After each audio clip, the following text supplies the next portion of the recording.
Yo, what's up, Aquarius? Welcome to monthly forecast for the month of April 2018. Aquarius, a lot of important astrology happening this month. We've got Mercury turning direct mid-month, and we've got Chiron, which is going to change signs on April 17th. That doesn't happen very often. And then we've got also on April 17th, Saturn is going retrograde, and it's going to retrograde until September 6th. And then on April 22nd, Pluto also going retrograde. So a lot of change of direction this month, and the sun is going to be in an area for you, Aquarius, that the month of April 2018 has to do with your communication. Now, normally I'd say that this really benefits your communication, but right now Mercury is retrograding in the same area, and it's going to retrograde until mid-month. So I'd say the first 2 weeks of April communication is going to be a little bit, I don't know, it's not as fluent as it usually can be, especially for you because you're such an eloquent air sign. So air has to do, you're the element of air, it has to do with the intellect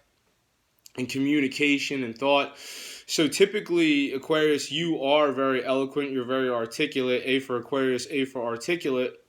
But, with Mercury retrograding in this area, it's going to make it a little bit difficult. Now, Mercury is going to move forward on April 15th, so should see some more clarity about, your communication process following April 15th. I'm not saying that you shouldn't go on a job interview if you want to, or you shouldn't do a sales presentation, or, however communication's factoring into your life. I'm not saying that you should wait until April 15th to communicate something important, but if you do communicate something important like presentation, sales presentation, whatever, before April 15th, just know that you might have to jump through a few hoops, or potentially there might be, you might have to do something more than once potentially. It's not going to be as fluent as it usually is. Now, the sun's going to shift on April 19th, and it's going to move into an area that has to do with your home life and your family situation. So you're probably going to want to, your energy level is going to come down a little bit. You're just going to feel like relaxing at home for a little while following April 19th.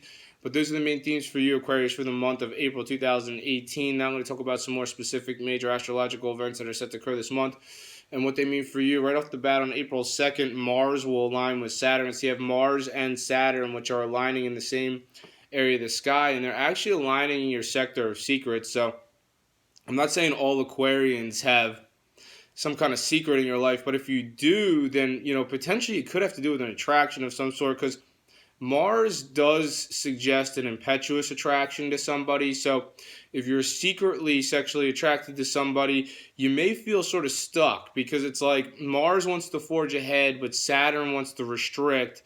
So I'm not saying all Aquarians have this type of situation in their life, but yeah, if you are secretly attracted to somebody, that could be the case. Now, Mars will eventually move beyond where Saturn is, and the floodgates might come open, and then you'll be able to do what you want in secret. But just know that April 2nd, you might feel a little bit stuck there. On April 4th, Mercury's actually retrograding on April 4th, but it's going to aspect Mars. And this is a conversation that you want to have in secret. So potentially some of you want to communicate with someone in secret. And here's Mars again. So, like I said, I'm not saying all Aquarians have a secret sexual attraction to somebody, but if you do, this is potentially you wanting to revisit a conversation that you've had with this person before, or potentially maybe, now you're ready to have a conversation with somebody in secret. Potentially you are attracted to this person. For some of you, it might be someone who's sort of assertive, because Mars is more about asserting yourself. So see if that's resonating in your life on April 4th. On April 7th, Venus will aspect Saturn. Now, this is a nice one, because Venus really feels at home in this area where it's going on April 7th, or where it is on April 7th, Aquarius. So Venus is in your sector of home life, and that's a really great area for Venus for you. So you're going to feel really great at home. You're going to feel really diplomatic. And, if you're single, this might be a good one. As it aspects with Saturn on April 7th, if you're single, this might be a good one for maybe inviting someone over to your home for some romance. Now, if you're coupled up, potentially this is you enjoying romance in your home with, obviously whoever lives under the same roof as you is probably the person who you're with. If that's not the case, then this is a great time for working on something creative in your home. So can you do something behind the scenes that's creative?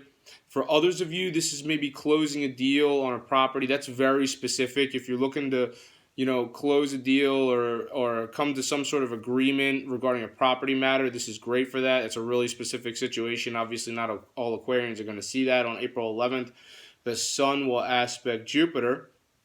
And this one has to do with making adjustments regarding the way you communicate in your career. So potentially some of you can really benefit from a change of direction regarding the way you communicate. I mean, have you been communicating in your career for so long a certain way? Is it really effective? All right, well, if it is, then cool. But if it's not and you notice that, then what kind of adjustments can you make? What kind of change of direction regarding the way you communicate in your professional life, in your career, can you do that will make the communication process more effective?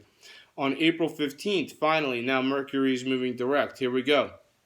Now we get some clear communication. It's been retrograding. Mercury's been retrograding in your area of communication since March 22nd. So, this Mercury retrograding in this area, it's like communication is just, it's not clear. It causes some complications in the communication process.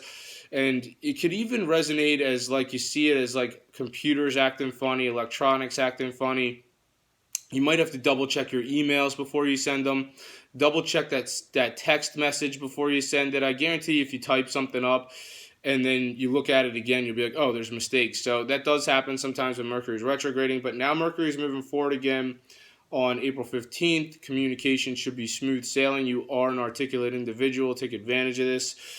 Also on April 15th, there's a new moon in your sector of communication. So the 6 months that follow April 15th, now potentially something new, potentially a new message that you want to communicate, a new way of getting your message across is starting to come to fruition in the 6 months that follow April 15th. This also has to do with cars too. I'm not saying all Aquarians are looking for a new car, but if you are, you might want to start thinking. This area has to do with thought. You might want to start thinking about buying a new car in the 6 months that follow April 15th. Now, others of you, this could be a learning process of some sort. So this area has to do with learning. So, potentially learning, or really specifically, obviously not all Aquarians are teachers, but, if you are, this is a great time for teaching in the 6 months that follow April 15th. Others of you are going to be taking more short distance trips in the 6 months that follow April 15th. Where are you going, Aquarius? And this also has to do with siblings. So if you do have siblings, you might be communicating with your siblings more in the 6 months that follow April 15th. And if you're in, this is very specific, but if you're in radio, TV, film, media, music, whatever, that's really specific. Obviously, there's only a few Aquarians who are in the things that I just mentioned. But, if you are, potentially could see a development of some sort of any things that I just mentioned, the 6 months that follow April 15th. On April 17th, there's a big one. Chiron is changing signs, and this doesn't happen very often. Chiron's an asteroid in our solar system that has to do with sensitivity. It has to do with oversensitivity. And this is a whole epic new chapter regarding your communication, Aquarius. So follow me on this one. So Chiron's going to enter your sector of communication on April 17th, and then it's going to retrograde it's going to start to retrograde in that area on July 5th, and it's actually going to retrograde so much that it's going to go back into your sector of the area of where you earn your money on September 25th, and then it'll start to move forward again in that area on December 9th, and then eventually it'll just move forward so much that it's moving forward again into your sector of communication. So, what does this mean? Well, first thing I want to say is that it's nice that it's going to eventually be moving out of your sector of where you earn your money, because that takes away the overly sensitive situations that have to do with the area where you earn your money. Are they all going to disappear completely? No, but it won't be as frequent. But it is going to eventually shift into your sector of communication, where it'll stay until April 14th, 2027. So that's why I say this is a whole new epic chapter. This is a long time that Chiron's going to be in your sector of communication. During this time, don't feel like, this is going to bring a level of sensitivity to potentially the way you feel about communication. You're either receiving or, the messages you're conveying. Some people may feel overly sensitive about it. So just know that if you're experiencing any of the things that I just mentioned, it's due to the influence of Chiron. It's not that big of a deal. The fact that you know that it's due to the influence of Chiron should help alleviate these situations. On April 17th, Saturn will start to retrograde. It's retrograding in your sector of secrets. It's retrograding in a sector of letting go. So it's Saturn wants to retrograde in this area because R for retrograde, R for release for a few of you. That's very specific. I'm not saying that all Aquarians need to release something, but it is in your sector of letting go. So, if you are an Aquarius that needs to let go of anything, R for retrograde, R for release, Saturn in your sector of letting go, time to let go. Aquarius, time to release whatever's holding you up. Same with Pluto. Pluto is going to be in your sector of letting go, retrograding your sector of letting go from April 22nd to September 30th. Same thing. So, Pluto goes way deeper. So this is like the really, goes to your subconscious, goes to the deeper level. It's more profound. So let go whatever's holding you up. And it's also putting emphasis on potentially a secret situation in your life. So, it wants to stay there because it's saying there's an important secret situation in your life. How you proceed with that situation, that's up to you. On April 29th is a full moon in your sector of career. This is going to bring a change in your career. It's potentially for some of you a change in your existing career. Specifically, a few of you shifting, altogether, or something has to do with your professional life that's very specific. Only a select few of you may see that. Thank you for watching this video. Have a great month, and I'll see you next time.